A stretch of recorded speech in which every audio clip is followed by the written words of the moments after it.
नमस्कार, आप देख रहे हैं एनबी न्यूज और मैं हूं आपके साथ सुप्रीव्रत दीक्षित। तो विकास से किनारा और धर्म का सहारा, यही चल रहा है आजकल उत्तर प्रदेश की राजनीति में। जी हां, उत्तर प्रदेश में जैसे जैसे विधानसभा चुनाव को लेकर सियासी गर्मियां लगातार तेज होती जा रही हैं, तो ऐसे में माना जाने लगा है कि मुस्लिम संगठन जिस दल के साथ खड़े हो जाते हैं, उनके हिंदू वोटर बीजेपी में भाग जाते हैं। यूपी के पिछले चुनाव में ही अखिलेश और मायावती ने मुस्लिम संगठन से दूरी बना ली थी और सूबे के करीब 20% मुस्लिम मतदाताओं पर सभी पार्टियों की नजर है। तो वहीं आपको बता दें कि मुस्लिम वोटों की अहमियत को देखते हुए मुस्लिम संगठन इस बार भी राजनीतिक दलों के साथ सौदाबाजी पर उतरने लगे हैं। उत्तर प्रदेश की राजनीति में बीजेपी एक बार फिर से हिंदुत्व की पिच पर उतरने के संकेत दे चुके हैं। तो वहीं अयोध्या में राम मंदिर निर्माण के साथ ही बीजेपी नए मार्ग पर कदम बढ़ाती दिख रही है। ऐसे में काशी और मथुरा के मुद्दे को बीजेपी ने अब ढके छुपे शब्दों में नहीं बल्कि खुलकर धार देना शुरू कर दिया है, ताकि 2022 के चुनाव में विपक्षी को हिंदुत्व की पिच पर लाया जा सके। तो वहीं आपको बता दें कि काशी और मथुरा के मुद्दे को बीजेपी ने ढके छुपे शब्दों में बिल्कुल नहीं रखा है, बल्कि खुलकर धार देनी शुरू कर दी है। यूपी के डिप्टी सीएम केशव प्रसाद मौर्य ने कुछ दिनों पहले कहा था कि अयोध्या और काशी में भव्य मंदिर का निर्माण जारी है और मथुरा की तैयारी है। साथ ही योगी सरकार में राज्य मंत्री रघुराज प्रताप सिंह ने कहा कि अयोध्या काशी के बाद मथुरा की बारी है। तो ये बीजेपी के एजेंडे में है। मथुरा हिंदुत्व के देव भगवान श्री कृष्ण की जन्मभूमि है और उसे हम कैसे छोड़ सकते हैं।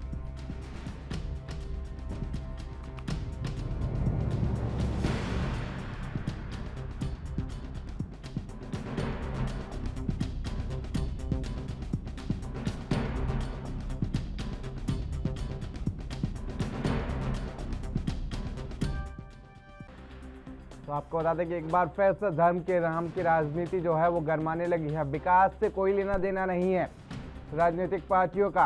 कभी यूपी चुनाव आते ही कभी जुन्ना जिन्ना चलाया जाता है, तो कभी अब्बाजान शब्द को लेकर सियासत शुरू हो जाती है।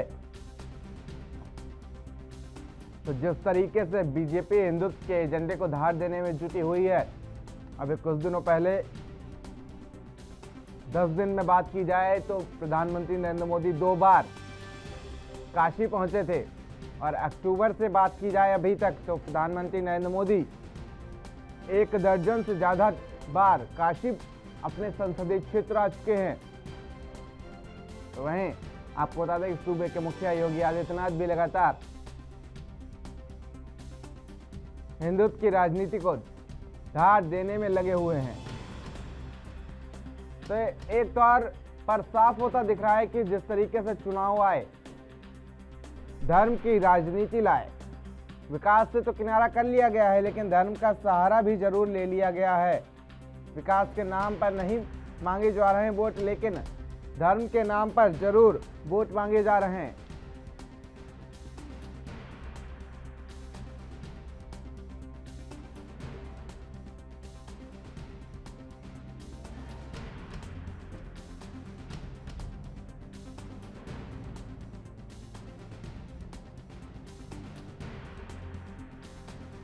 तो विकास के मुद्दे से हटकर अब बीजेपी हिंदुत्व को धार देने में लगी हुई है। और साथ ही अगर समाजवादी पार्टी की बात की जाए तो परिवारवाद और मुस्लिमवाद से उभर ही नहीं पा रही है समाजवादी पार्टी, क्योंकि 2017 तक जिस तरीके से सरकार रही है और जिस तरीके से कुछ विशेष समुदाय के लोगों का बोलबाला रहा है, तो इससे साफ तौर पर जाहिर होता है कि आखिर किस तरीके की राजनीति हो रही है। विकास के नाम पर इस बार भी वोट नहीं मांगे जा रहे हैं, तो क्या साफ अंदाजा लगाया जा सकता है कि विकास हुआ ही नहीं, क्योंकि यूपी की जनता जो है जब अपना मुख्यमंत्री या विधायक चुनती है तो उनसे सीधे आस होती है कि वो विकास करें, और विकास वो उस निचले तबके के लोगों तक पहुंचे जिन्होंने अपने दिमाग में सुनहरे सपने देखे थे विकास के नाम पे।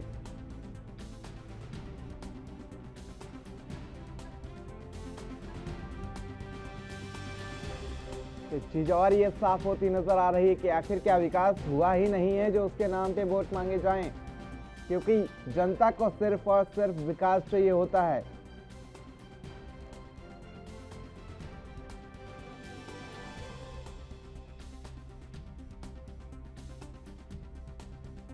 समाजवादी पार्टी की बात कर लें या बीजेपी की बात कर लें, सिर्फ धर्म की राजनीति पर वोट बैंक का आंकड़ा बढ़ाए जाने की फिराक में है, तो साफ तौर पर कह सकते हैं कि विकास से किनारा और धर्म का सहारा लिया जा रहा है 2022 विधानसभा चुनाव में।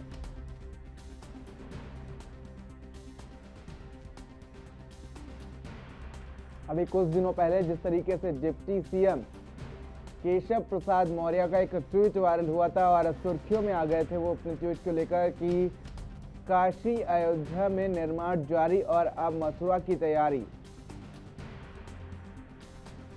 तो उस पर भी सियासी मुद्दा लगातार गर्माता जा रहा था। तो बीजेपी जो है हिंदुत्व के पिच पर उतरने की तैयारी है, क्योंकि जिस तरीके से आपको बता दें कि 13 तारीख को काशी विश्वनाथ कॉरिडोर का भव्य उद्घाटन हुआ है और ये ऐसे समय में हुआ है जब यूपी में विधानसभा चुनाव है।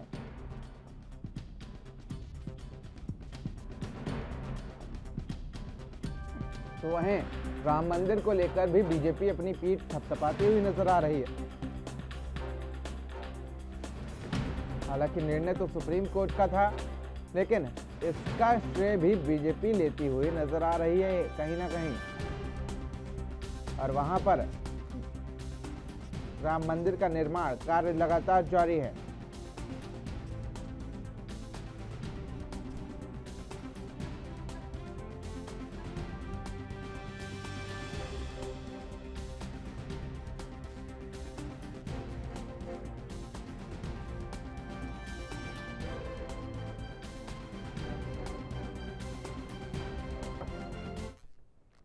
और इसी पर होगी फिलहाल आज चर्चा, और हमारे साथ हमारे मेहमान बने हुए हैं, आपसे परिचय करा देते हैं। हमारे साथ विपक्ष की भूमिका निभाने वाले नगेंद्र सिंह जी मौजूद हैं, समाजवादी पार्टी से हैं। सर्वेश्वर पाठक राजनीतिक विश्लेषक मौजूद हैं, तमाम अहम मुद्दों पर ये जानकारी रखते हैं। और साथ ही आपको बता दें कि मुस्लिम महासंघ अध्यक्ष फरहत अली खान जी भी हमारे साथ जुड़े हुए हैं। आप सभी का स्वागत है एनबी न्यूज पर। सबसे पहले सर्वेश्वर पाठक जी से सवाल कर लेते हैं कि आखिर जिस तरीके से धर्म की राजनीति गर्माती जा रही है, विकास पर बात नहीं हो रही है, क्या कुछ कहना है आपका इसको लेकर? देखिए, धर्म की राजनीति जो है भारत के राजनीति में एक अहम योगदान देता आ रहा है। अगर आप बीजेपी को कम्युनल कहते हैं तो बीजेपी का धर्म से नाता सदा से रहा है।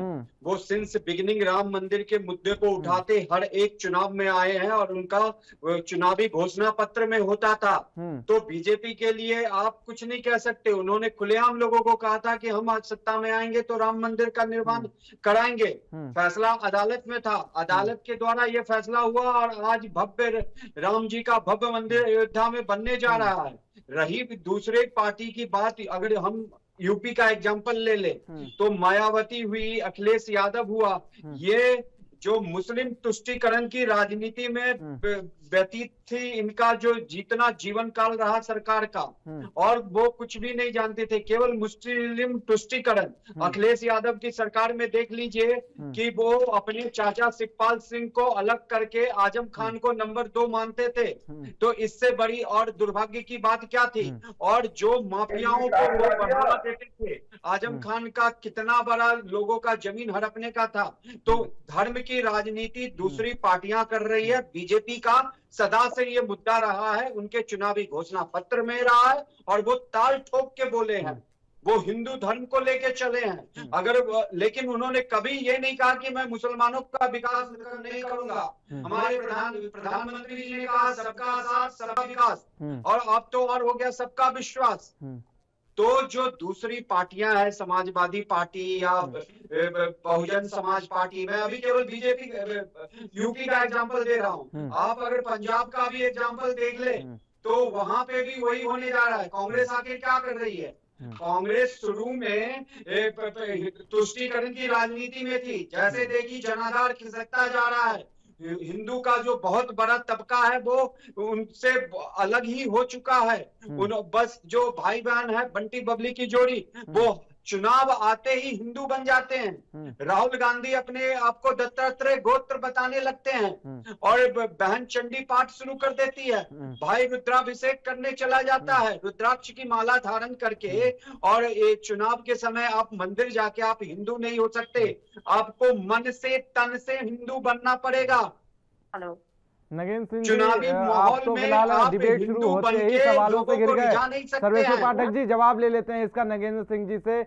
आप तो डिबेट शुरू होते ही फिलहाल सर्वेश्वर पाठक जी के सवालों से घिर गए, क्या कुछ कहना है इस पर आपका? जी ने कही है, महसूस कर रहा था जब परिचय आप पैनल के लोगों से करा रहे थे तो आप कह रहे थे कि अभी भारतीय जनता पार्टी के कोई साथी जुड़े नहीं है, लेकिन मैं समझता हूं जो राजनीतिक विश्लेषक के रूप में हमारे भाई पाठक जी जुड़े हैं, वो ऐसा मुझे प्रतीत होता है कि वो भारतीय जनता पार्टी का ही पक्ष रख रहे हैं। मैं इनकी विचार पर अपना बात कहना चाहूंगा। जिस तरह से जो अंतर द्वंद है पाठक जी की बातों में कि भारतीय जनता पार्टी का प्रारंभ से ही धर्म को लेकर एक स्पष्ट मत है, साथ ही साथ अपने व्यक्तित्व में ये भी कह रहे हैं कि वो सबका साथ, सबका विकास और सबका विश्वास की बात कर रहे हैं। तो जब भारतीय परिप्रेक्ष्य में, भारतीय राजनीति के परिप्रेक्ष्य में या भारतीय सार्वजनिक जीवन के परिप्रेक्ष्य में हम बात करेंगे, तो जब हम सबके साथ की बात करेंगे, सबके विश्वास की साथ बात करेंगे, तो एक धर्म विशेष को लेकर एक कट्टरपन की जो नीति है, अगर हम उस पे जाएंगे तो ये कैसे संभव है। जहां तक तुष्टीकरण का सवाल है, जो इस विचार में एतबार रखने वाले लोग हैं, जो भारतीय जनता पार्टी या जो दक्षिण पंथी की राजनीति है आजाद भारत से पहले, आजाद भारत के बाद, उसमें इन लोगों ने तो महात्मा गांधी जी को भी तुष्टीकरण का जनक बताया है। तो इस पर हम ये कहना चाहेंगे कि हम जो हमारी संवैधानिक व्यवस्थाएं हैं उसमें सेकुलरिज्म और डेमोक्रेटिक जो सेटअप है समाजवादियों का, उसमें विश्वास है। हम कतई तुष्टीकरण के पक्ष में नहीं है। बार बार एक धर्म, एक संप्रदाय विशेष को इंगित किया जाता है। तो मैं यहाँ पैनल के सम्मुख बात रखना चाहूंगा कि उस वर्ग ने कभी भी अपने वर्ग की जो पॉलिटिक्स है उसके नेता को नेता नहीं माना है। उन्होंने जो लोग बहुसंख्यक वर्ग से आए हैं, मैं उसमें नाम लेना चाहूंगा, चाहे आजादी से पहले गांधी जी हों, बाद में नेहरू जी हों, इंदिरा जी हों, अब हम उत्तर प्रदेश से आते हैं चौधरी चरण सिंह जी हों, मुलायम सिंह यादव जी हों, अखिलेश यादव जी हों, चौधरी अजीत सिंह जी हों, उन्होंने उन लोगों को अपना नेता माना है। तो किस प्रकार से उस धर्म विशेष को इंगित कर एक ध्रुवीकरण का जो कार्यक्रम है वह भारतीय जनता पार्टी का कार्यक्रम है, न कि समाजवादियों का ये कार्यक्रम है। चलिए फिलहाल फरहत अली खान जी हमारे साथ जुड़े हुए हैं, मुस्लिम महासंघ के अध्यक्ष हैं, उनसे भी जवाब ले लेते हैं। ये भी यूपी की राजनीति में 20% अहमियत रखते हैं। फरहत अली खान साहब जी। जी, मैंने अभी दोनों वक्ताओं को सुना, बड़ी सम्मानित तौर से उन्होंने अपनी बात रखी, लेकिन मुसलमान को सब लोग सिर्फ वोटर मानते हैं और मुसलमान को कोई भी पार्टी इंसान नहीं मानती। सब लोग राजनीति में चुनाव आता है तब तक तो ये लोग, मुझे इको मिल रही है सर उधर से जी, आवाज जी आवाज आ रही है आपकी, आवाज आ रही है आपकी, मेरी आ रही है जी, आपकी आवाज आ रही है। तो कहने का मेरा मकसद ये है कि ये लोग हमें वोटर ही मानते हैं, मानते चले आए हैं। मुसलमान 1947 के बाद देश में यूं रुका था कि हिंदुस्तान जैसा मुल्क पूरी विश्व में कोई नहीं है, यहीं पर हमने जन्म लिया है, यहीं पर हमने मरना है, यहीं पर हमें अपना काम करना है और अपने वतन की खिदमत करना है। लेकिन 1947 के बाद जैसे जैसे राजनीतिक पार्टियां डेवलप हुई, तब तक इन्होंने सिर्फ मुसलमानों का इस्तेमाल किया। जैसे बिजली की, जैसे दिन हो, बिजली की जरूरत है तो लाइट जलाएंगे वरना दिन निकला हुआ है। अभी मेरे भाई पाठक जी जो बात कर रहे थे कि हम राम मंदिर के नाम पर, राम मंदिर भाजपा ने बनाया, तो जरा ये मुझे बताएं कि क्या हिंदुओं ने राम मंदिर बनाया है या भाजपा ने बनाया है, खाली श्रेय ये पार्टी की होनी चाहिए। इसे हिंदुओं को श्रेय जाना चाहिए। इस पर मुसलमानों को राम मंदिर पर कोई एतराज नहीं है।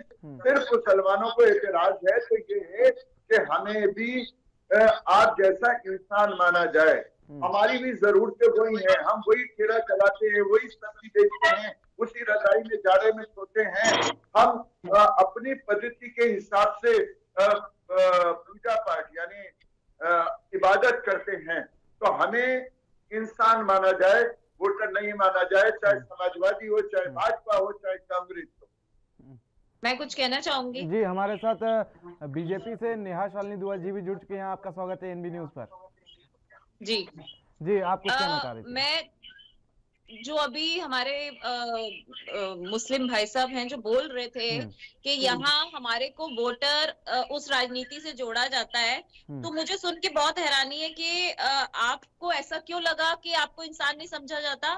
जब आप बताते हैं कि पार्टीशन के टाइम 1947 में मुसलमान यहाँ आए अपना देश समझ के, तो आप खुद सोचिए, आप 1% आए थे। हाँ, आप यही रुक गए, आप यही रुक गए।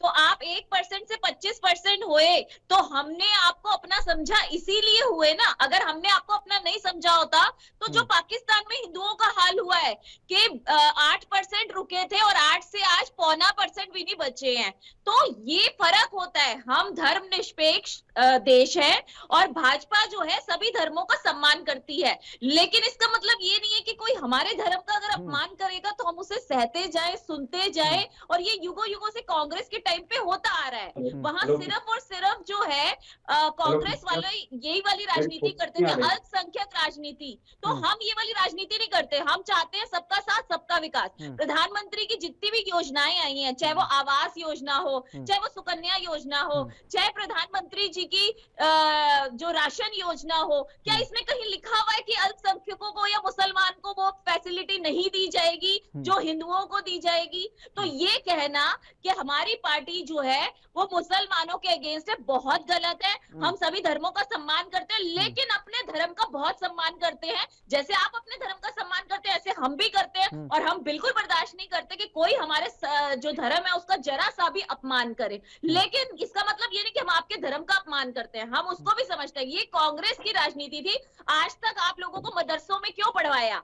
आज तक आप लोगों के हाथ में लैपटॉप क्यों नहीं दिया? आपको अच्छी अच्छी यूनिवर्सिटीज में एडमिशन क्यों नहीं करवाया? कांग्रेस ने तो ऐसा ही करा, आपको इतने दशकों तक लूटती रही, फिर भी आप लोग उसको वोट देते रहे, क्योंकि आपके अंदर एक डर था कि जैसे कि कांग्रेस आपकी पार्टी है और बीजेपी आपसे अलग है। लेकिन आप अपना समझ के तो देखिए, जब भाजपा को आज बहुत मुसलमान अपना समझ रहे हैं, तभी भाजपा सबका साथ और सबका विकास कर पा रही है। और मुझे पूरी उम्मीद है हर बेनिफिट जो सरकार की योजनाएं हैं उसका लाभ जितना हिंदू लेते हैं उससे कई गुना ज्यादा मुसलमान लेते हैं इस देश में। चलिए जवाब ले लेते हैं फरहत अली खान साहब जी से। जी बिल्कुल बिल्कुल स्वागत योग्य है। हम सरकार के विरोध में नहीं है, हम उन लोगों के विरोध में हैं जो 20 मिनट के लिए तकलीफ नहीं उठा सकते, हमारी नमाज रोक देते हैं। हम उन लोगों के विरोध करते हैं जो लोग हमारा खुलेआम कत्ल की, खुलेआम हत्या की चेतावनी देते हैं और सरकार कुछ नहीं करती। हम लोग ये चाहते हैं कि देश में अमनो अमान रहे, हमें चैन से जीने दिया जाए।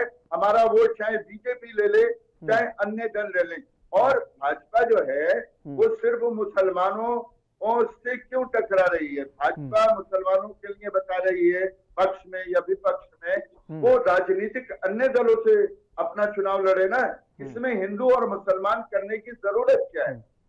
चलिए आपको ऐसा नेहा जी, फिलहाल ऐसा कहा जाता है कि जो मुस्लिम वोटर्स होते हैं वो समाजवादी पार्टी से उनका कहीं ना कहीं कनेक्शन रहता है। तो नगेंद्र सिंह जी से पूछ लेते हैं कि आप मुसलमानों को किस तरीके से देखते हैं? उसी तरीके से देखते हैं जिस तरह से कोई एक सम्मानित नागरिक है देश के, और उनका और दूसरे धर्मों के लोगों का समान रूप से इस देश में सम्मान के साथ और सुरक्षा के साथ जीवन यापन करने का जो है पूरा अधिकार है। और जो संविधान में व्यवस्थाएं दी गई हैं उसके अनुरूप कार्य होना चाहिए। अब प्रश्न ये उठता है, अभी हमारी बहन भारतीय जनता पार्टी का पक्ष रखते हुए कह रही थी कि हम लोग ये कर रहे हैं मुसलमानों के लिए, वो कर रहे हैं मुसलमानों के लिए। जब हम लोग इस कार्य को करते हैं तो हम तो तुष्टीकरण करते हैं, और जब आप लोग करते हैं तो आप विकास का कार्य करते हैं। एक तो मेरा ये इसमें अपना समीकरण है। दूसरा, जो संविधान में व्यवस्था की गई है, तकरीबन 80% लगभग, अगर जनसंख्या का हम आंकड़ा उठा के देखें मोटा मोटा सा, तो 80% हिंदू हैं और लगभग 18% मुसलमान है, 2% लगभग दूसरे धर्म के लोग भी हैं, जैन, पारसी आदि आदि। तो एक माहौल भारतीय जनता पार्टी ने एक नैरेटिव दिया इस देश की पॉलिटिक्स को कि 18% लोगों से 80% लोगों को डराने का प्रयास किया और एक भय का माहौल क्रिएट करने का प्रयास किया। जबकि ये जो लोग हैं ये पूरी तरह से देश के प्रति प्रतिबद्ध लोग हैं, और जो प्रतिबद्ध नहीं थे वो तो पलायन कर गए थे, वो तो चले गए थे बंटवारे के समय 1947 में पाकिस्तान। तो ये तो प्रतिबद्ध लोग हैं। तो जिस तरह से हमारा देश है, इसी तरह से इनका देश। चलिए नेहा शालिनी दुआ जी कुछ कह रहे हैं, लंबे समय से कुछ कहना चाह रहे हैं। नगेन सिंह जी जवाब ले लेते हैं इसका, जवाब ले लेते हैं। समाजवादी पार्टी के जो प्रवक्ता भाई साहब है उनसे बोलना चाहूंगी, आप कह रहे हो 80% हिंदू हैं, उनको 18% या 20% मुसलमानों से क्यों डर है? हमें कोई किसी से डर नहीं, ये नैरेटिव आप सजाते हैं। दूसरा, अभी आपने कहा कि जब आप मुसलमानों के लिए कुछ करते हैं तो आप कुछ नहीं कहते, और हम करते हैं तो आप तुष्टीकरण कहते हैं। हम सिर्फ मुसलमानों के लिए नहीं कर रहे भाई साहब, हम सबके लिए कर रहे हैं। आप सिर्फ कुछ करते हैं तो मुसलमानों के लिए करते हैं। आपके राज्य में हुआ तो कार सेवकों के ऊपर गोलियां चलाई गई। क्यों चलाई गई कार सेवकों के ऊपर गोलियां? जबकि वो अविवादित ढांचा था। अब अविवादित मेरे घर पर अगर कोई भी आके अपना कब्जा करेगा तो क्या मैं अब क्लेम नहीं करूंगी कि मेरा घर क्यों तुमने ले लिया? और ठीक है, आप लोगों ने कई सालों तक क्लेम के बगैर उन लोगों को वहां रहने दिया जिन्होंने भी वहां अविवादित ढांचा बनाया, लेकिन इसका मतलब ये थोड़ा कि मेरा घर मेरा नहीं रहा। तो राम का वो घर था जो प्रूफ हो चुका है, और उसपे भी आप राजनीति करते हैं। आपने कार सेवकों पे गोलियां चलाई, उनको मरवाया, आप उस पे कुछ बयानबाजी नहीं करेंगे कि आपने गलत नहीं किया था? हम कभी वैसी राजनीति नहीं करते। असल में हम तो विकास की राजनीति करते हैं कि हमने तो यूपी में इतना काम किया है। आप करते हैं तुष्टीकरण की राजनीति कि इन्होंने मुसलमानों के ऊपर अत्याचार कर रखा है, इन्होंने मुसलमानों को ये कहा। असल में जो पढ़े लिखे मुसलमान है उनको समझ आ चुका है कि हमने अत्याचार किया, या जितने साल आपने, आज अगर समाजवादी पार्टी और बसपा पार्टी और कांग्रेस पार्टी इन्होंने ही वहां पर यूपी में राज किया है। बीजेपी तो अभी आई है, 5 साल से आई है, 4.5 साल से। तो अत्याचार किसने किया ये वहां मुसलमानों को समझ आ चुकी है। जिनको नहीं आई तो हम उनको समझा देंगे। इसीलिए हम कहते हैं शिक्षित होना ज्यादा जरूरी है। तो यहाँ शिक्षा के अभाव में आप लोगों ने फायदा उठाया, चाहे वो कांग्रेस हो चाहे वो समाजवादी पार्टी हो। लेकिन अब मुसलमान भी शिक्षित हो रहा है और उसको समझ आ रहा है कि कौन उनके साथ है, कौन उनके साथ नहीं है। चलिए सर्वेश्वर पाठक जी हमारे साथ जुड़े हुए हैं, उनसे भी इस मुद्दे पर फिलहाल जवाब ले लेते हैं। क्या कुछ कहना है इस पर उनका?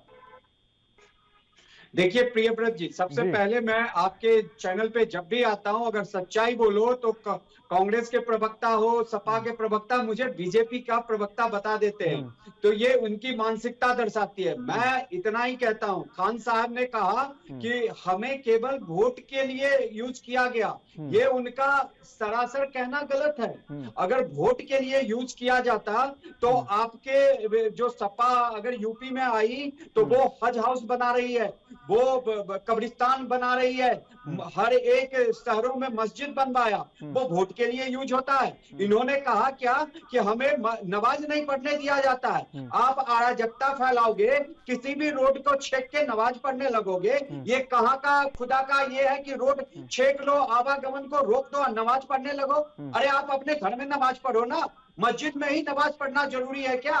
भारतवर्ष में इतने सारे मंदिर है, कितने हिंदू मंदिर में जाते हैं पूजा करने, अपने घर में पूजा पाठ करते हैं। किसी हिंदू ने वो गणेश फेस्टिवल होता है तो ठीक है, दुर्गा पूजा हुआ वो 10 दिनों के लिए होता है। आप हर एक शुक्रवार को रोड छेक लोगे और कहोगे नहीं है हमारा अधिकार है और नमाज पढ़ोगे, तो हटाना तो जाना चाहिए ना। आप अपने घर में पढ़ो, किसने रोका आपको नमाज पढ़ने से? दूसरी बात कि सेकुलर, ये इंदिरा गांधी जी ने धोखे से इस वर्ड को हमारे संविधान में 42वें संशोधन के लगा दिया। 76 में, जबकि जो संविधान के निर्माता थे अंबेडकर जी और हमारे प्रथम प्रधानमंत्री जी नेहरू जी, उन्होंने इसका विरोध किया था सेकुलर इंक्लूड करने से। तो सपा के प्रवक्ता को कहिए थोड़ा पढ़ लिख ले और अपने नेता जो मुस्लिम तुष्टीकरण की राजनीति की है, मुलायम सिंह यादव जी ने कहा कि मैंने कार सेवकों पे गोली चढ़ाई, क्यों? मुसलमान को खुश करना था। तो इतना बड़ा बयान जब आपके जो संस्थापक है सपा के वो दे रहे हैं, तो अब इसमें बचा क्या रह जा रहा है? और खान साहब पाठक जी रोकना चाहेंगे आपको, देश की हर एक सुविधा का लाभ उठाते हैं। अगर कहीं पे सरकार की योजना आती है तो सबसे पहले लाइन में आप दिखते हो। पाठक जी तो आप ये कभी नहीं बोल सकते कि जवाब ले लेते हैं इसका। पाठक जी, सर्वेश्वर पाठक जी जवाब ले लेते हैं। फायदा उठाया है। कांग्रेस के मनमोहन सिंह जी ने कहा था इस देश के संसाधनों पे पहला हिस्सा मुसलमानों का है। चलिए ठीक है, जवाब ले लेते हैं। तुष्टीकरण के आपके लिए तमाम जहन में जो सवाल है उनका जवाब भी तो होना चाहिए। फरहत अली खान साहब से पूछ लेते हैं। सर, इससे पाठक जी से मेरा डायरेक्टली सवाल है कि संविधान बड़ा है या सरकार? संविधान बड़ा है।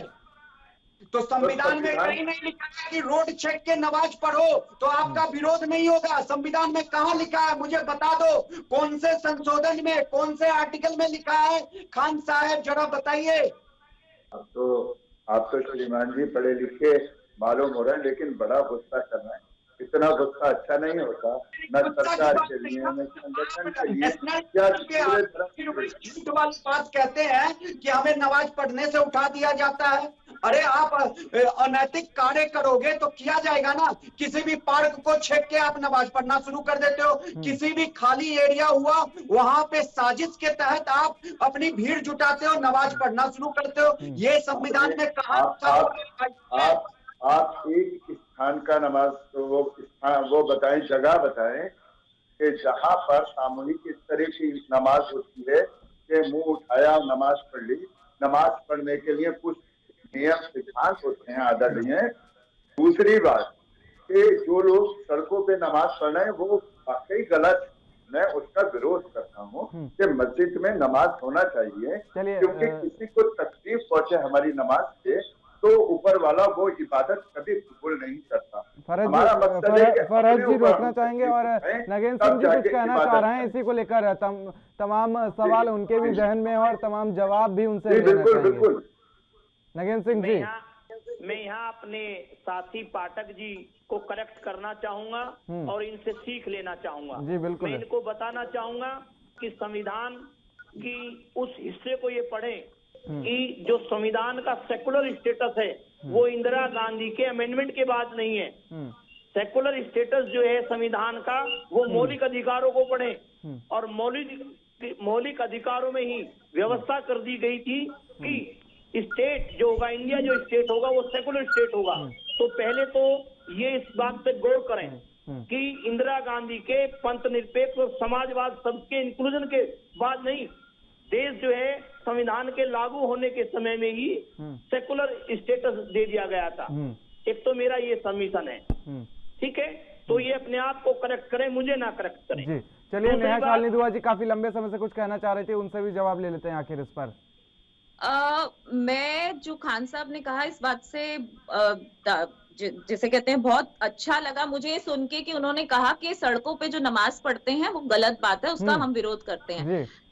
खान साहब यही तो दिक्कत है, लड़ाई इस बात की नहीं है कि आप नमाज ना पढ़िए, आप पढ़िए ना, हम क्यों आपको रोकेंगे नमाज पढ़ने से, लेकिन एक डेकोरम होता है। आप देखिए कितने मंदिर बने हुए हैं, अगर रोड को ब्लॉक कर दिया जाए जब तक नमाज होती है, कई बार हमें भी ऐसी तकलीफ हुई है कि रोक दिया जाता है पूरी रोड को, और वहां अगर गलती से कोई आगे चला जाए तो कुछ मुसलमान भाई आके लड़ना शुरू हो जाते हैं, पथराव करना शुरू हो जाते हैं, डंडे मारते हैं गाड़ियों पे, तो इसे कहां से संवैधानिक कहेंगे। तो मैं चाहती हूँ कि आप जैसे लोग आगे बढ़ें और इसका विरोध करें कि आप पढ़िए, नमाज पढ़ना कोई बुरी बात नहीं, इबादत करना कोई बुरी बात नहीं, लेकिन आप नमाज अंदर पढ़िए, मस्जिद के अंदर पढ़िए या अपने घर के अंदर पढ़िए, रोड ब्लॉक मत कीजिए, बस हमारा इतना आपसे निवेदन है। फरहत अली खान साहब, एक सवाल आपसे मेरा भी ये भी है कि जिस तरीके से कोरोना काल में सारे मंदिर बंद कर दिए गए थे, गुरुद्वारे बंद कर दिए गए थे, चर्च भी बंद कर दिए गए थे और मस्जिदों पर भी फिलहाल मस्जिदों में भी नमाज पढ़ने पर बैन लगा दिया गया था। लेकिन काफी तस्वीरें ऐसी सामने आई थी जिन मस्जिदों में कोरोना जब पीक पर था तब भी वहां पर नमाज पढ़ी जा रही थी। देखिए श्रीमान जी, हम लोगों को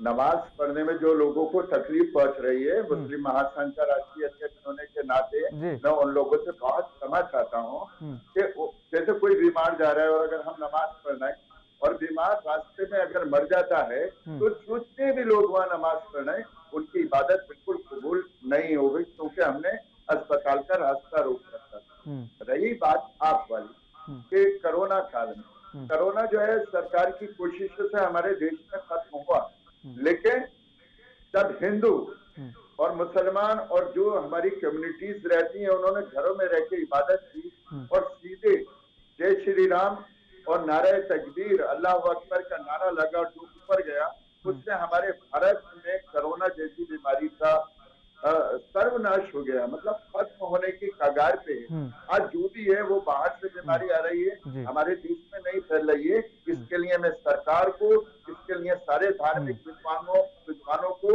और पाठक जी जैसे, नेहा जी जैसे अच्छी सोच रखने वालों को बधाई देता हूँ कि इन्होंने सबका साथ, सबका विश्वास और सबका विकास के साथ साथ सबका एक प्रयास भी किया जो सराहनीय है।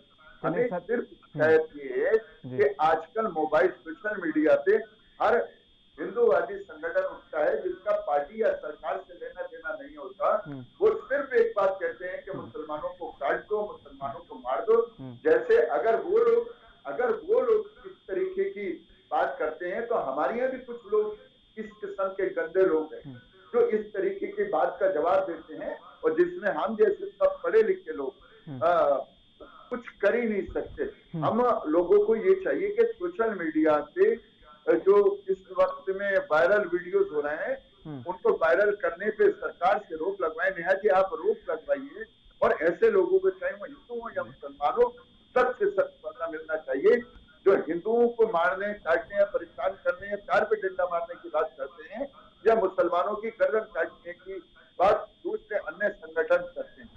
खान साहब, आपको शायद पता नहीं है, जिसका आप जिस जिक्र कर रहे हैं उनके ऊपर FIR दर्ज हो चुकी है और यही हम बार बार अपील करते हैं किसी भी कट्टरवादी संगठनों से, चाहे वो कोई भी हो, चाहे आप हिंदुओं की तरफ से हो चाहे मुसलमानों की तरफ से, कि मारना काटना ये किसी धर्म में नहीं लिखा। लेकिन जो इसे जिहाद का नाम दे देते, तकलीफ इस बात पे होती है कि जिहाद का मतलब ये नहीं होता अपनों को ही काटो। जिहाद का मतलब होता है जो दुश्मन है, आप जिस देश में रह रहे हैं, जिसकी मिट्टी में आपने मिलना है, उस मिट्टी के साथ वफादारी करना, ये बहुत बड़ी बात है और ये हर धर्म को मानना चाहिए, अपनाना चाहिए, आपसी सौहार्द बनाए रखना चाहिए। लेकिन सिर्फ कहने से नहीं होता, प्रूफ करके दिखाना पड़ेगा। हिंदुओं ने बहुत प्रूफ किया और आज कुछ मुसलमान भी कर रहे हैं, मैं ये नहीं कह रही, लेकिन जो कट्टरपंथी संगठन है, मैं कहती हूँ खुल के मुसलमानों को उनका विरोध करना चाहिए ताकि उनका बोरिया बिस्तरा बंद हो और अगर जाना चाहते हैं तो वो पाकिस्तान चले जाएं। चलिए नेहा शालिनी दुआ जी, अब यूपी चुनाव पर आ जाते हैं। जिस तरीके से 2022 विधानसभा चुनाव को लेकर पूरी तरीके से बिसात बिछी हुई है और बिसात बिछी हुई है तो धर्म की राजनीति तो होना तो लाजमी बात है,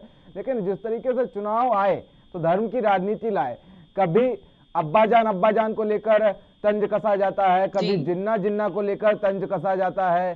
तो विकास के नाम पर आखिर वोट क्यों नहीं मांगे जाते विधानसभा चुनाव में? क्योंकि जिस वोटर ने आपको सत्ता के सिंहासन पे बिठाया है उसकी सिर्फ एक ही आस है आपसे कि जो विकास हुआ है और जो चुनावी रसगुल्ले फेंके गए थे वो उस तक पहुंचे, जो विकास के सुनहरे सपने दिखाए गए थे वो निचले स्थान के जो लोग हैं उन तक पहुंचे। तो विकास पर आखिर वोट क्यों नहीं मांगे जाते? कभी अयोध्या पर वोट मांगे जाते हैं, कभी काशी पर, तो कभी आपके डिप्टी CM साहब कहते हैं काशी अयोध्या में विकास कार्य जारी और मथुरा की तैयारी। आखिर विकास के नाम पर वोट क्यों नहीं मांगे जाते? तो विकास के नाम पे ही वोट मांग रहे हैं। प्रॉब्लम सिर्फ समाजवादी पार्टी को है, वो जिन्ना को कभी निकाल लेते हैं और जिन्ना को, मतलब जिन्ना हिंदुस्तान में, मुझे तो लगता है जिन्ना जो है उनका नाम लेना पे बैन होना चाहिए कि जो उनका नाम ले रहा है उसके ऊपर भी कोई कार्रवाई होनी चाहिए। तो अगर ऐसा जो लोग करते हैं वो इसका मतलब धर्म की राजनीति कर रहे हैं, वो जान के आपस में लड़ाई झगड़ा चाहते हैं, इसलिए वो उनका नाम ले रहे हैं। अरे जिन्ना और इन्हीं की वजह से तो हिंदुस्तान और पाकिस्तान पार्टीशन हुआ था। तो आप उसको जस्टिफाई कैसे कर सकते हैं? आप यहाँ चुनावों में उनका नाम क्यों ले रहे हैं, जिन्ना साहब जिन्ना साहब?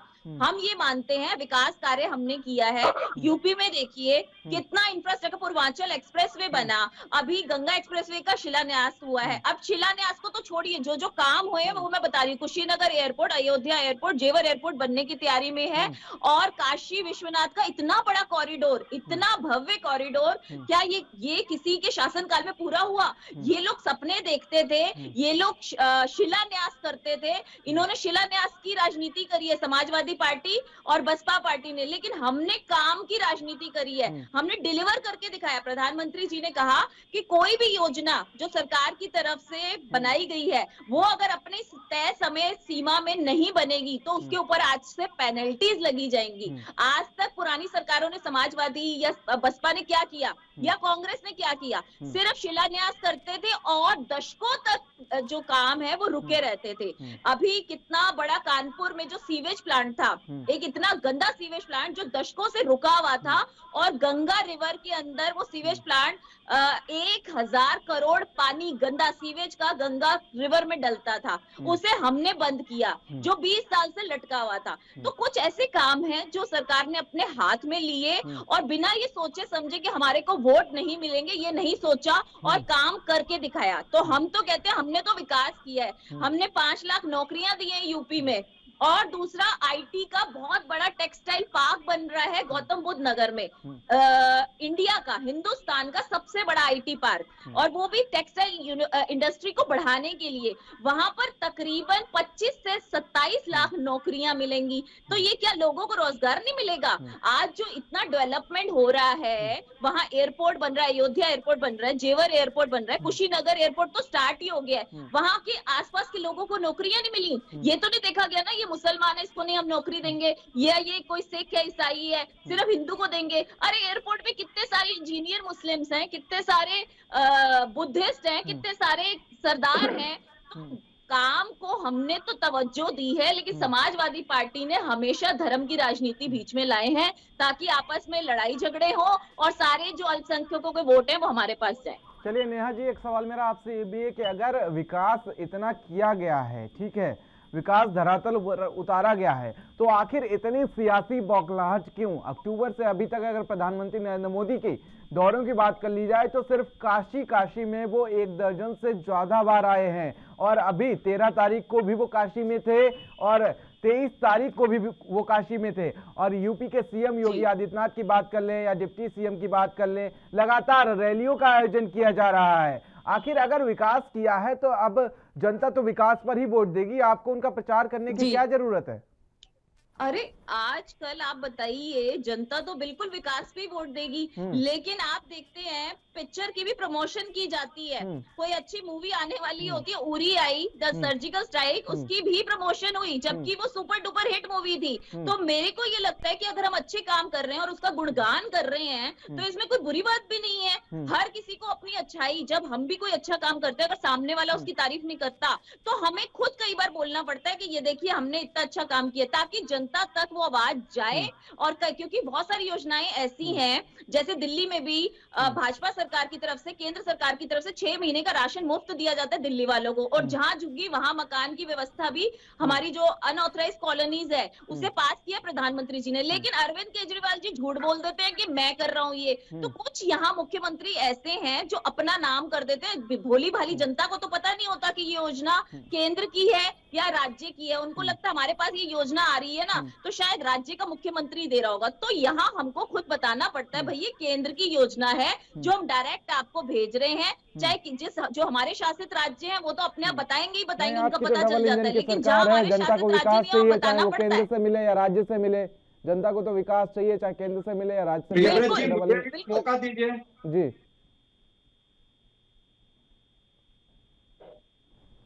नगेंद्र सिंह जी, आप कुछ कहना चाह रहे थे? मैं ये कहना चाह रहा था, जो भारतीय जनता पार्टी की हमारी बहन प्रस्तुतिकरण कर रही थी, पक्ष रख रही थी, जब आप लोगों ने इतना काम कर लिया है तो आप मुद्दों से विरत क्यों हो रहे हैं? क्यों विरत हो रहे हैं आप? और जो आपके बड़े लीडरान हैं, उनकी जो बड़ी रैलियां, बड़ी सभाएं हैं, मैं इस बात का समर्थन करता हूं कि सभाओं से, रैलियों से, यात्राओं से लोकतंत्र परिपक्व होता है।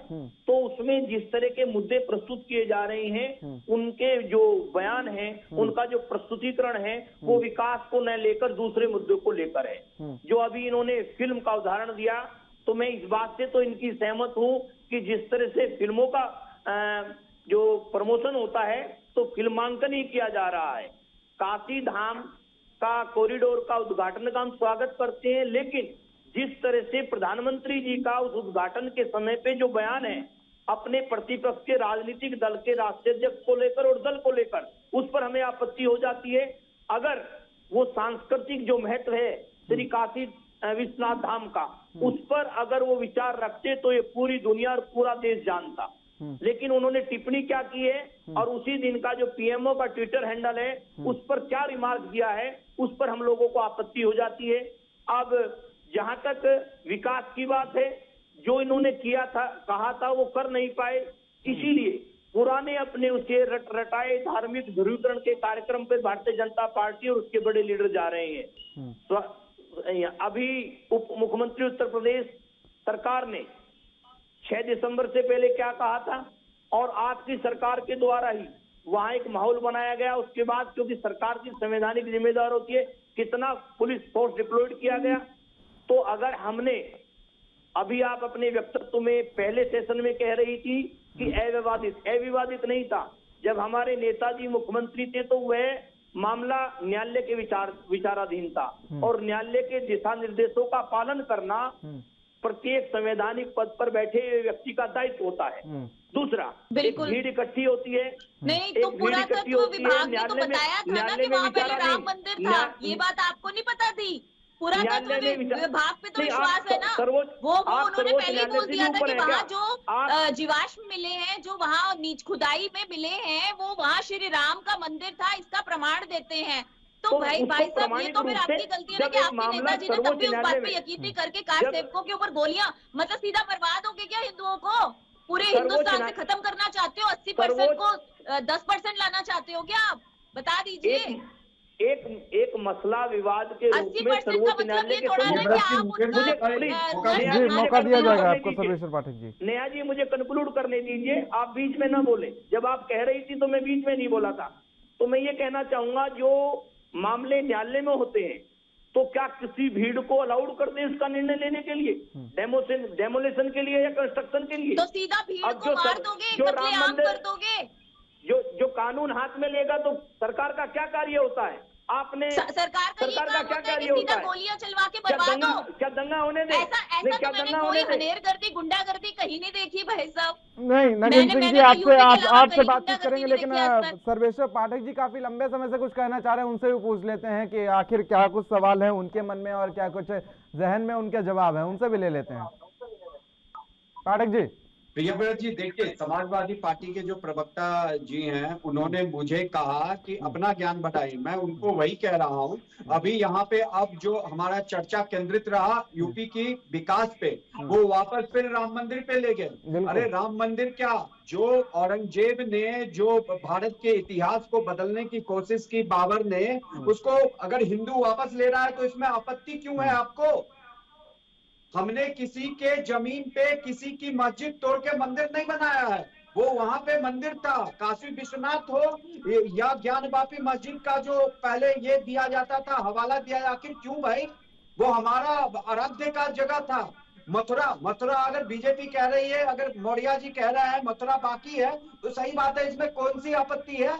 आपको 5 साल मिला, आपने उस 5 साल में क्या किया? मुस्लिम तुष्टीकरण से आप ऊपर नहीं उठे, जो विकास का काम करना चाहिए था वो आपने किया नहीं। एकाध विकास का काम किया, आगरा एक्सप्रेस वे बना दिया, सोचा कि इसी का डंका बजा के हम वापस आ जाएंगे, क्योंकि हमें एमवाई फैक्टर, मतलब मुस्लिम यादव फैक्टर से हम काम चला लेंगे। वो अब समय नहीं रहा। चाहे वो बीजेपी हो, चाहे वो कांग्रेस हो, चाहे वो सपा हो, बीएसपी हो, आपको धरातल पे काम करके दिखाना पड़ेगा, तभी आप किसी भी राज्य या सेंटर में रहेंगे। बीजेपी को समय मिला है, बीजेपी काम कर रही है और जनता भी खुश है। मुझे एक बात बताइए, आजादी के इतने साल हो गए, चाहे भारतवर्ष के कितने ऐसे क्षेत्र थे, कितने ऐसे गांव थे जहां तक बिजली नहीं पहुंची, प्रधानमंत्री मोदी जी ने संकल्प लिया और पहुंचाया। यूपी के भी कितने ऐसे गांव थे जहां बिजली पहुंचाया। तो माननीय सपा के प्रवक्ता जी से पूछे, आखिर जब यंग सीएम आए थे अखिलेश यादव जी बनके, बहुत आशा थी उनसे, आखिर वो क्यों नहीं उस चीज को पूरा किए? नहीं, विकास कार्य जो हुए सपा सरकार की बात कर ली जाए, जिनका लोकार्पण भी आपने किया है, नाम भी बदल दिए हैं, शिलान्यास रखा गया था और नाम बदल दिए गए हैं और लोकार्पण किए गए हैं, शिलान्यास तभी रख दिए गए थे। लखनऊ मेट्रो की बात कर ली जाए, नगेंद्र सिंह जी से जवाब ले लेते हैं, सर्वेश्वर पाठक जी जवाब ले लेते हैं समाजवादी पार्टी के नेता नगेंद्र सिंह जी से। साल बहुत होता है। हाँ, आपके लिए बात होते थे जो समाज था तो वो करते ना, शिलान्यास करके छोड़ क्यों दिया? अरे कैसी बात करते हैं आप पाठक जी, राजनीतिक विश्लेषक होने के बावजूद किस तरीके की बात करते हैं? देखिए कर रहा हूँ, मुझे बताइए, अगर बीजेपी इन 5 सालों में काम नहीं करती तो हम आप सब मिलके उनको दोषी ठहराते। नाम बदल देने से क्या होता है? काम तो आखिर दिख रहा है ना, धरातल पे काम होना चाहिए। अगर कोई एक्सप्रेस वे बनता है तो उस गांव के, उस शहर के जो भी अगर मजदूर लेवल के लोग हैं, लोकल लेवल के लोगों को रोजगार मिलता है। ये आप बात समझिए। नहीं समझने तो ये भी आता है कि किसी खाली नहीं किया, 4 एम्स बना के प्रधानमंत्री जी ने सौगात दी है हिंदुस्तान को, और 12 एम्स जो है पाइपलाइन में है, उनका आप शिलान्यास बोल सकते हो, लेकिन 4 को चलिए, अगर जिस तरीके से गंगा एक्सप्रेसवे का शिलान्यास हुआ है, अगर इसका लोकार्पण समाजवादी पार्टी की सरकार में हुआ तो क्या इसका श्रेय समाजवादी पार्टी को देना चाहिए? शिलान्यास से कुछ नहीं होता, काम करके दिखाना होता है। हमने काम करके दिखाया है, इन्होंने शिलान्यास किए थे, हमने काम करके दिखाए हैं, और हमें पूरी उम्मीद है उन्हीं कामों को, हमारे को उसी कामों के आधार पे वोट मिलेगा। बस नहीं, शिलान्यास आपने कर दिया, अगर इसका काम समाजवादी पार्टी की सरकार करेंगे, ये भी हम करेंगे। अगर समाजवादी पार्टी की 2022 में सरकार आती है, तमाम छोटे छोटे दल बड़ा खेल कर देते हैं, तो क्या इसका जो शिलान्यास के बाद लोकार्पण का जो श्रेय है वो समाजवादी पार्टी को जाएगा? नगेंद्र सिंह जी से पूछ लेते हैं। देखिए प्रियव्रत जी, मैं बताता हूँ, आप ये बार बार पूछते हैं कि जो शिलान्यास कर दिया और अगर दूसरी पार्टी की सरकार आ गई और वो लोकार्पण कर रही है तो क्रेडिट किसको जाएगा? क्रेडिट सचमुच उस पार्टी को जाएगा जिसके कार्यकाल में उस चीज को पूरा किया गया। शिलान्यास कर देने से मात्र नहीं होता। अभी यूपी में अगर हाईवे का शिलान्यास हो रहा है या कुछ और का बनास संकुल डेयरी का शिलान्यास बनारस क्षेत्र में हुआ तो उसका क्षेत्र बीजेपी को नहीं चला जाएगा, बीजेपी उस काम को पूरा करेगी। और इस बात को आप समझने की कोशिश करिए, वाजपेयी जी की जब गवर्नमेंट थी तो हर एक राज्यों में जहां जरूरत थी एम्स और आईआईटी का निर्माण करने का प्रस्ताव रखा गया था, लेकिन वाजपेयी जी हार गए और कांग्रेस यूपीए की सरकार आई, उन्होंने उसको ठंडे बस्ते में रख दिया। और मैं आपको गर्व के साथ कहता हूं, जब से बीजेपी 2014 में आई, आप उदाहरण देख लीजिए, भुवनेश्वर एम्स चल रहा है, पटना एम्स कुछ विभागों के साथ स्टार्ट हो गया है, उसी तरह जितने भी एम्स हुए हैं, झज्जर का, दिल्ली के एम्स का एक्सटेंशन सेंटर झज्जर में बनाया गया, वहां भी वो स्टार्ट हो गया है। तो आप ऐसे नहीं कह सकते, अगर बीजेपी शिलान्यास करती है तो वो पूरा भी करती है। 2014 में जो शिलान्यास हुआ, चाहे किसी भी हाईवे का, 2019 में पूरा हो रहा है, हम आप सभी देख रहे हैं। नहीं, शिलान्यास अगर करना ही था और बीजेपी की ही इसी सरकार में पूरा करना था तो 2017 के बाद से अभी 4.5 साल से एक योजनाबद्ध तरीके से होता है। मान लीजिए पूर्वांचल एक्सप्रेस वे को बनाया गया, फिर देखा गया कि इसकी भी जरूरत है, बजट का भी एलोकेशन होता है, एक साथ सब कुछ नहीं हो सकता, उसके लिए मैन पावर, रिसोर्सेज, बजट, सब कुछ की जरूरत होती है। तो एक के बाद सनई काम हो रहा है। चलिए जवाब ले लेते हैं, नगेंद्र सिंह जी काफी लंबे समय से कुछ कहना चाह रहे हैं, सर्वेश्वर पाठक जी जवाब ले लेते हैं इसका, आप जवाब भी नहीं लेने देते, आप तो जवाब भी नहीं लेने देते, पूछ लेते हैं। साथियों को म्यूट कर दे, मैं अपनी बात जो कहूंगा उसको जरा ध्यान से सुनने का प्रयास करें। म्यूट करने की जरूरत नहीं है, सबको यहाँ पर अपना पक्ष रखने का हक है, पूरी तरीके से आप रखिए, बीच में इंटरप्रेट ना करें, बाधा ना डालें। चलिए ठीक है, मैं चुप बैठा रहता हूं जब दूसरे साथी बोलते हैं। चलिए बोलिए। तो मैं यहाँ, मेरा ये सबमिशन है, विकास का जो कॉन्सेप्ट है वो 14 से या 17 में ही पैदा नहीं हुआ है। डेवलपमेंट एक सतत प्रक्रिया, कंटिन्यूसली होता रहता है। हर सरकारों के कामों में हर सरकार कुछ ना कुछ विकास के कार्य करती है। जो उदाहरण प्रस्तुत किए मैं उन पे ही फोकस करूंगा। बिजली को लेकर प्रस्तुतिकरण किया गया भारतीय जनता पार्टी की सरकार केंद्र और प्रदेश की सरकार के संबंध में। अगर उत्तर प्रदेश की सरकार के संबंध में बात की जाए तो मुझे ये बताओ कि इस 5-4.5 सालों में कौन सा बिजली का उत्पादन इन्होंने बढ़ाया है? ठीक है, जो 16 में हमारा प्रोजेक्ट था उसका ही वितरण ये कर रहे हैं। दूसरी बात, एक्सप्रेस हाईवे, जो पूर्वांचल एक्सप्रेस हाईवे है, मैं उस चीज को स्वीकार करता हूं, इन्होंने उसको एक्सटेंड किया है, बढ़ाया है। लेकिन जो हमारा प्रपोजल था जिसका हमने शिलान्यास किया उस पर काम 60% काम हम करके चले गए थे। इन लोगों ने पूरा 5 साल होने को है, उसका उद्घाटन जो किया है वो किस प्रकार से किया है, वहां शेड लगा के किया है, मीडिया ने पूरे देश को दिखाया। अब गंगा एक्सप्रेसवे की बात आती है, ये प्रपोजल जो है वर्तमान की सरकार ने 17 में ही रख दिया था, मैं करेक्ट करूंगा, लेकिन 4.5 साल के बाद उस पर काम कितना हुआ है, एक बात। दूसरी बात, भारतीय जनता पार्टी के लोग बार बार पार्टी विद डिफरेंस और जिन मुद्दों को लेकर आए थे हम सुशासन देंगे, अगर सुशासन के संबंध में एक मैं पैरामीटर आपको दूंगा और ऑफिशियली रिकॉर्ड है, अगर हम 12 से 17 की बात करें, प्रतिवर्ष FIR दर्ज होना उत्तर प्रदेश में तो 2,33,821 FIR प्रतिवर्ष दर्ज हुई, और अगर उसको 17 से 21 देखें तो 3,40,170, यह ऑफिशियल आंकड़ा है। NCRB क्या कहती है कि दलितों के और महिलाओं के प्रति अपराध उत्तर प्रदेश में सबसे ज्यादा बढ़ा है। नीति आयोग की रिपोर्ट क्या कहती है, उत्तर प्रदेश का पिछड़ापन कितना है दूसरे राज्यों से जब हम तुलना करते हैं। ये ऑफिशियली आंकड़े कह रहा हूं मैं, ये मेरे आंकड़े नहीं है, आप नीति आयोग पे जाके पढ़िए, कंपेरेटिव डाटे को कंपेरेटिवली तुलना कीजिए दूसरे राज्यों से। भ्रष्टाचार की क्या हालत है, किसान कितना बेचैन है। 2014 में इन लोगों ने कहा था, 17 से पहले 14 में कह दिया था कि हम आमदनी दूनी कर देंगे, तो किसान में कितना बड़ा आक्रोश है। और जिस तरह से मौका दिया जाएगा, सुन लेते हैं, जिस तरह से फॉरेन पॉलिसी में फेल है, विपक्ष में बैठे हैं तो गुस्सा तो जायज है ना। सुनो, हम जब बॉर्डर की बात करते हैं, कश्मीर के मुद्दे की बात करते हैं, तो बॉर्डर की क्या हालत है, प्रतिदिन किस तरह से हमारे सैनिक हताहत हो रही है, शहादत उनकी हो रही है, उस पर भारतीय जनता पार्टी का प्रवक्ता कोई स्पष्ट रूप से कभी जवाब नहीं देता, ना सदन में जवाब देता। अब स्पष्ट कितना जवाब देंगी नेहा शालिनी दुआ जी, ये भी अब जवाब ले लेते हैं। नेहा जी ये कह रहे हैं कि काम की दृष्टि से मैंने अभी बताया कि 5.25 लाख नौकरियां हमने दी हैं सरकारी, इन्होंने अपने पूरे शासनकाल में, अपने पूरे पिछले शासनकाल में मुश्किल से 1.25 लाख नौकरियां दी थी, हमने 5.25 लाख नौकरियां दी हैं। दूसरा, यूपी समिट जो है वो आज इन्वेस्टर्स की, यूपी इन्वेस्टर समिट आज इन्वेस्टर्स की सबसे पसंदीदा जगह यूपी हो गई है। आप देखिए, यहाँ मैंने बताया आईटी का बहुत बड़ा पार्क बन रहा है जिससे 27 लाख नौकरियां लोगों को मिलेंगी, ठीक है, बन रहा है और बहुत जल्द बनकर तैयार भी 3 साल में हो जाएगा। दूसरा, मैं आपको ये बताऊं कि बिजनेस के तरीके से जो इन्वेस्टर्स है, सैमसंग का बहुत बड़ा प्लांट है जो अयोध्या के आसपास लगने की तैयारी में है। सैमसंग ने इन्वेस्ट किया है इंडिया में, क्या यहाँ नौकरियां यूपी में स्पेशली बॉलीवुड जो है वो शिफ्ट करके यूपी में बन रहा है। तो ये सारी रोजगार नहीं तो और क्या है, अगर आपका विजन अच्छा होता तो आप ये सब लाते।